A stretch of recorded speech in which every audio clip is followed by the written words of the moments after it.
일본 축구의 에이스 구보 다케우사, 레알 소시에다드가 한국 축구의 에이스이자 절친 이강인에게 결승전에서 만나자는 메시지를 전했다.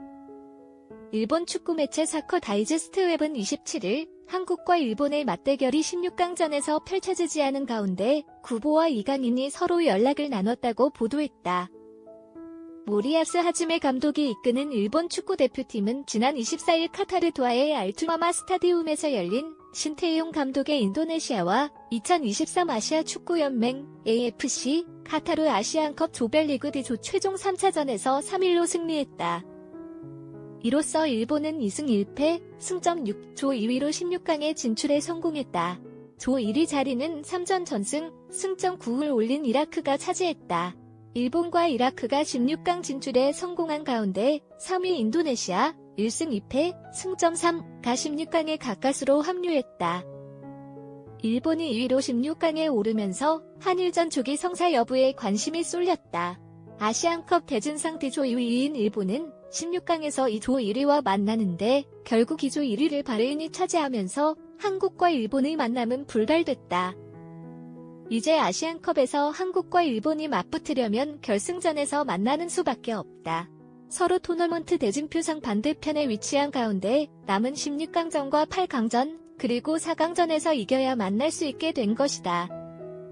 그런 가운데 일본 축구의 핵구보가 이강인과 결승에서 만나자고 약속했다고 한다. 사커 다이제스트 웹은 한국이 일본의 16강 상대가 될 것으로 보였으나 말레이시아전에서 동점골을 내주면서 3-3 무승부로 경기를 마쳤다. 이에 일본의 16강 상대는 바레인으로 결정됐다고 적었다. 그러면서 레알 마요르카에서 한솥밥을 먹으며 사이가 좋았던 한국의 이강인과 구보가 연락을 나눈 것 같다면서 구보의 인터뷰 내용을 전했다. 보도에 따르면 구보는 현재 훈련에 앞서 실시한 취재진과 인터뷰에서 원래 16강전에서 만나게 될 것 같아 연락이 왔었다. 그렇지만 결국 결승전까지 만나지 않게 돼 연락했다고 말했다. 이어 구보는 물론 한국과 일본 모두 결승전에 진출하는 것은 쉬운 일이 아니다. 우리 두 사람 모두 어느 쪽이든 먼저 돌아가게, 탈락하게 될 가능성이 매우 높다. 그렇기 때문에 자만하지 말아야 한다고 생각한다. 그렇게 되지 않기 위해 한국은 신경 쓸 여유는 없다. 일단 16강 전부터 제대로 준비하고 싶다고 각오를 밝혔다. 이강인과 구보는 한국과 일본을 넘어 이미 아시아 특급 스타로 올라섰다. 과거부터 이강인과 구보는 각별한 사이로 알려져 있다. 스페인 프리메라리가의 레알 마요르카에서 한솥밥을 먹었다.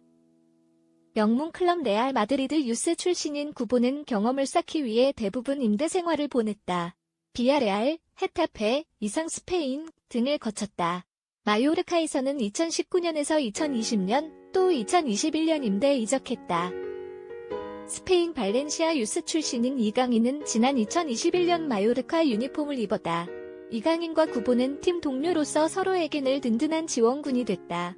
실제로 구보는 매체와 인터뷰를 통해 가장 친한 친구로 이강인을 지목, 국내 축구 팬들에게도 큰 화제를 뿌린 바 있다. 이강인과 구보는 현재까지도 SNS 등을 통해 변함없는 우정을 과시하고 있다. 이강인과 구보는 단기간에 폭풍 성장했다는 공통점도 가지고 있다. 이강인은 지난 시즌까지 레알 마요르카를 대표하는 미드필더로 활약했다.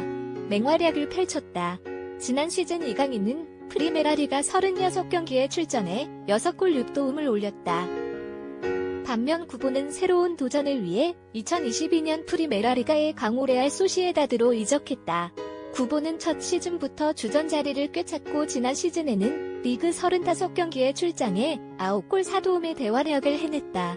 구보의 좋은 활약 덕분에 레알 소시에다드는 유럽 챔피언스